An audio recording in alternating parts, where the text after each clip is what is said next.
All right, so I thought I would go ahead and try to do um, the health stuff with everyone um, that I was telling you guys about the other day.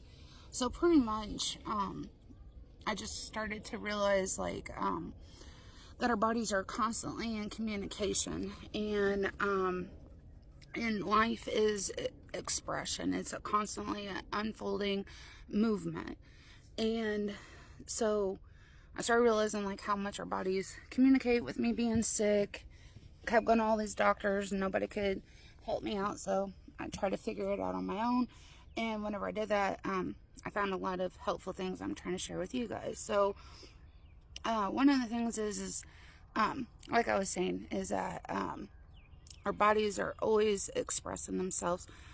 Expression is life itself, and this is how, no matter what, if they're looking at your DNA, handwriting analysis, voice analysis, if it's genetics, if it's your blood pressure, blood sugar, if it's eye pressure, the list goes on. This would also tie in with astrology, numerology, whatever you're finding, looking for answers for yourself, you're always going to find you.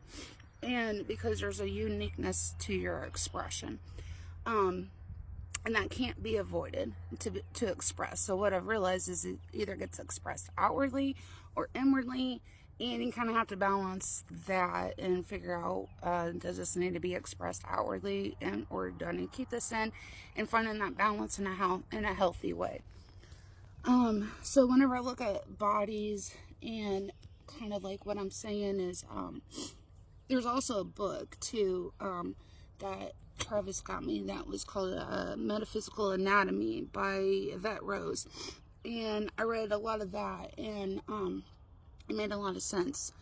So basically, our mind and our body is always connected. Why our health care system doesn't combine the two, I don't know, but I think that that's eventually where we're gonna end up going, just because of the medical literature that's coming out and the sciences that's coming out backs these things up, basically saying how our emotions, they call stress, causes all these health issues, and kind of more narrowing down to what is your health issue, what emotionally are you going through, because if not, you'll just keep trying to fix it, and say go to the chiropractor, and you're just constantly having to go back to get readjusted, or you get something, your blood pressure under control with a certain medicine, you get off of it, and then it goes back to haywires, because there's something emotional that also needs to be addressed and fixed with the health issues. Because I'm not against healthcare at all. I think that there's a lot of great advancements that we have, but it's just kind of seeing it in its totality, the body of what it actually is. So every part of you represents certain things. So anything with your head would be yourself, how you start things, being bullheaded, stubbornness, let's see, headaches. Okay, headaches is a big thing that a lot of people get. That stress in here, all the pressure, you're not letting the blood flow circulating. That's why aspirin helps with it, or other medicines. It's thinning out your blood, helping your blood move. Your eyes, if you're having problems with your eyes, that's the way you look at the world, the way you see the world. I was having a whole lot of eye problems because I looked at the world in a very painful way. The way I seen the world was hurting me, and so it literally started physically hurting me. My eyes would swell up and different things. I also would get headache from the pressure of my thoughts and stuff, just circulating the same crap and not really letting things go. So our ears are listening, being balanced. But that can also be about, if your ears are ringing and you're having ear infections and things like that, you're not listening, or you're not paying attention. Maybe you're in your head too much. You maybe need to be paying attention to your surroundings more, or it could be what you're absorbing, what you're hearing, you don't like. So part of you, you're trying to shut that out.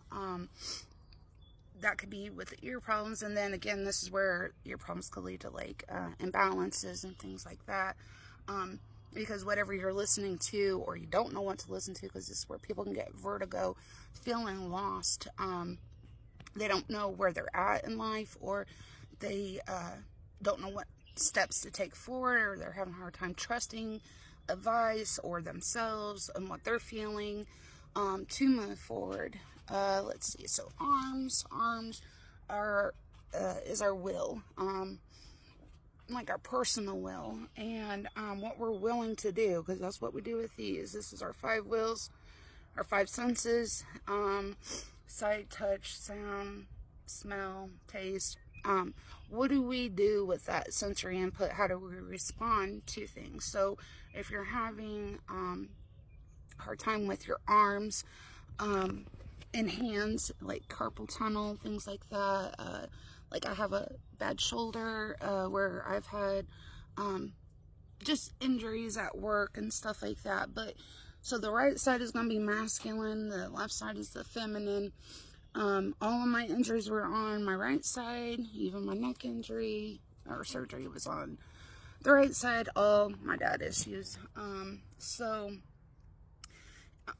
this would be me trying too hard, doing everything in my power and my will. That's why a lot of guys have a lot of shoulder, arm problems, hands, like mechanics and stuff, that are constantly using their hands to will and work and make things happen with their hands. Our shoulders also, that's where we support weight. We put the weight from our head, what we're thinking, in our body here. This is where it rests. Our throat, that would be you speaking your truth. Also how you swallow things. If you don't want to say something, you're going to start feeling like, say, whenever I learned how to stop crying about things, my dad would just, tell me like,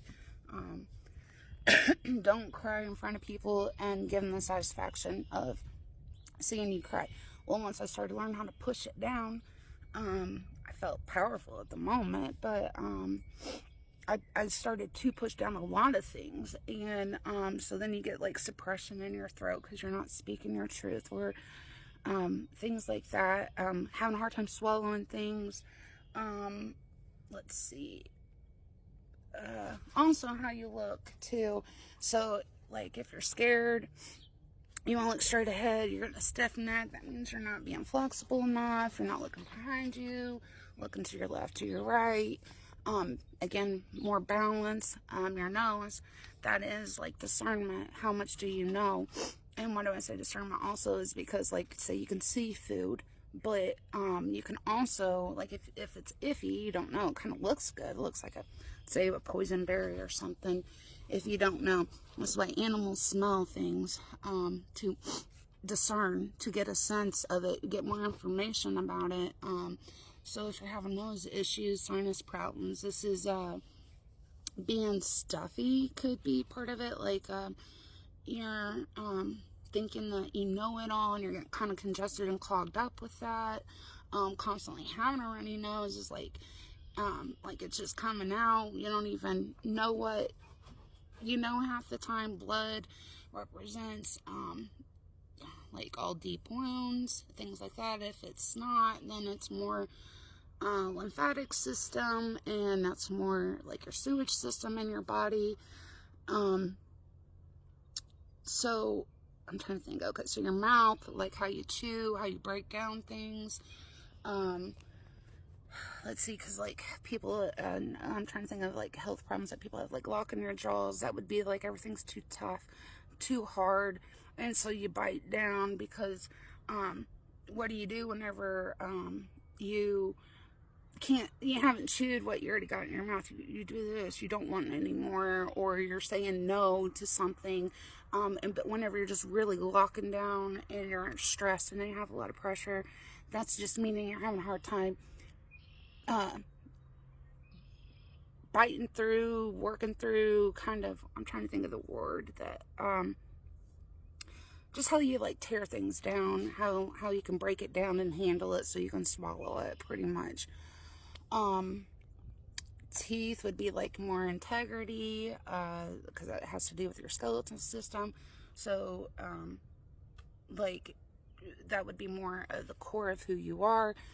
So if you're having teeth issues, it could also be like you're brittle inside, or if you're having infections, that could be like acidicness, or because also as you speak, things from your stomach is coming up and out of your mouth, and I think it helps with, like, on top of all the crap that we eat, right? But it isn't very good, and that's where brushing your teeth and all that. But I'm also just noticed, like, people that seem to lie or have a lot of negative things have a lot of teeth issues too.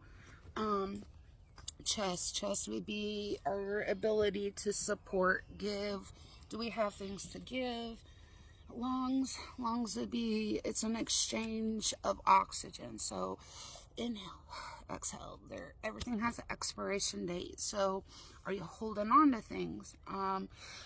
Whenever you hold your breath and you get scared, that's kind of like you're absorbing that information. Whenever you're having anxiety, you breathe real shallow and lightly, and you're keeping this air fluctuating, so that's your mind processing information. So you're inhaling faster rate, but down here in your lower stomach, in your lungs, you're not letting go of the fear. So it's part of fear, and it's part of like grief and holding on to things that are expired. If your lungs are hurting you, your heart is a pump. It pumps your life force, your blood through you. If you're having high blood pressure, then that means you're trying to pump too much of your life force, your effort. You can only handle so much, and the intensity of it, you're pushing harder up against the stress of life. If it's too low, that means that you need more support. You're having a hard time with like putting your heart into things. You're kind of like losing that, having that heart. Also with calcifying, or like high, or what am I thinking of? Cholesterol, stuff like that. That would be you thickening your heart, hardening your heart. It literally will start calcifying because you are trying to shut it down or build walls in your arteries. Because usually what I've noticed is people that have those kind of heart problems are people that have a real heart, strong heart. They have a heart for things, but life has just been difficult, and so they're trying to still be themselves and kind of put up these walls while life is pushing back. And those are usually people that I see have heart issues. Stomach is about security, nurturing, nourishment, all that stuff. So whenever we're depressed and stressed is why our eating gets immediately affected. Some people eat more, some people eat less. If you're having weight gain and weight loss issues, so weight gain would be you feeling like your feelings mattering so much that you're making that matter more. The more something matters, the bigger it gets. So what you feel matters so much, but then you kind of people get defensive, including me. Like, I've been putting on some weight. You get defensive, and you're kind of putting up a barricade of not just like you have these feelings, but you're defending these feelings, so that insulation is providing more of a bigger wall, basically, for things to penetrate you. So it's like a sensitivity thing. Going in hand with not feeling like you'll get enough for yourself, or there won't be enough for yourself. And then not eating or not being able to gain weight, that would be you're not feeling like you deserve anything, and not willing to take in nourishment or things from other people, and you're depleting yourself and getting very thin and frail. And so if like you're healthy, that means that you have a good balance of give and take, inner and outer world. And I'm talking about like if it's more of a problem for you, and like say you feel too thin and you're not putting on enough weight, then that's, see, all of this stuff is like you're signaling to people what you're feeling, and we all like kind of notice it from people. This is where I will be like, oh, I don't know, that person made me feel this way or that way. We're picking this stuff up from each other if we notice it or not. I'm just more aware of it just from the things I've studied. But anyhow, so you're kind of signaling to people like you need more support. You don't know how to nurture yourself or allow others to nurture you. So that's where you start to look frail and things like that. Let's see. So gut would be judgment, because what does the gut do? It decides what you need, what you don't need, what you have enough of, what you don't have enough of. So if you're having gut issues, irritable bowel syndrome, constipation, things like that, it has to do with judgment. If you're constipated, you're holding on to it too much, you're trying to absorb every little bit that you can't let your shit go. If you're having diarrhea issues or irritable bowel syndromes, it means that you're being easily irritated by your environment. And so and that makes your gut sensitive, and you can't hold on to your shit pretty much, and so you're reacting very easily to your environment and the judgment and things like that. Kidneys, again, would be more about balance. It also has to do with let's see, sugar. So that has to do with feeling like life is fair or not. If you're having kidney issues, then you tend like infections, or if it's diabetes and stuff like that, because it's also the spleen, which is belief systems, spleen, scene, stuff like that. So with your kidneys, it's more if you feel like life is fair or not, is really the best way I can describe it. Is because if you don't feel like life is fair, it's too bitter, you're going to crave something sweet.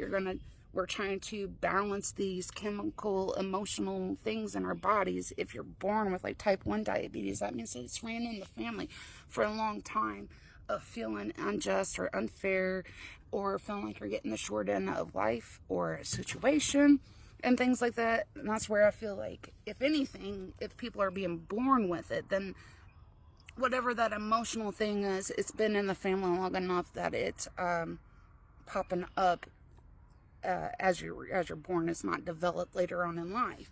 So like Chase, he had my middle son, he had a reconstructive skull surgery. His soft spot fused together. During that time, well, a lot of it is like stubbornness, me trying to grow up too fast, and me being hard-headed, and that runs in our family.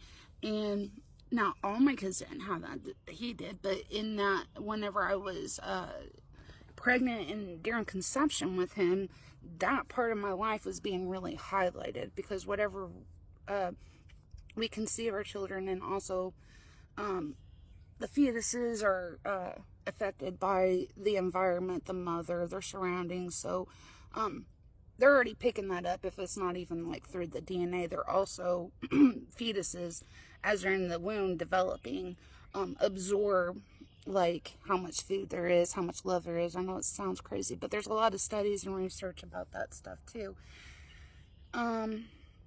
Let's see. So trying to think.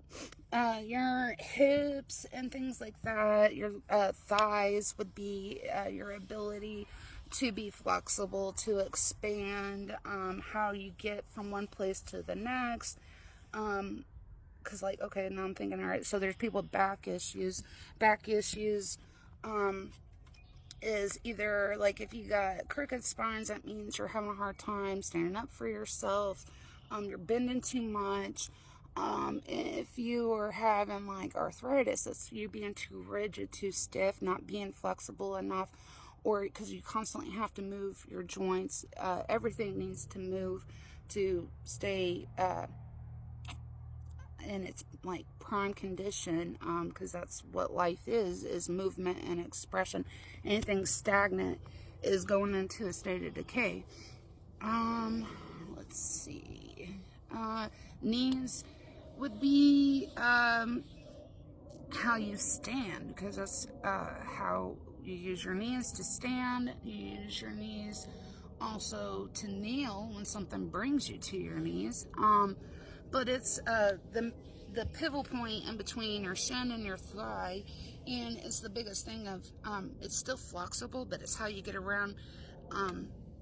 So if you're having knee problems, that has to do with more your authority in life, integrity, feeling respected in life, and so if it's stiff, then you're too dry in that area. If it's swollen up, then you got a lot of pent up emotional things there. Your shin is just kind of there to support the knee. And then I'm trying to think like with the Achilles tendon and stuff like that. So pretty much like your ankle, your feet is how you move through the world. Like how I said, these are your wills, these are God's wills down here. And although God's will works through us, we have less control over those extremities than we do these extremities. And our feet are always planted on the ground, and this is why they call your feet, the bottom of it, the sole. That is where you are generally connecting. So if you're having feet problem, it's like something on a more spiritual soul level that you could be disconnecting. That's also why feet with a lot of health issues and diabetes and stuff like that, see, if these symptoms go on for longer, it starts to affect different areas of the body. So I don't know, that's kind of a quick rough down. If anybody has any questions about what I'm talking about, I'm happy to explain it. If not, I hope that somebody finds it useful and can get something out of it. So until next time, peace.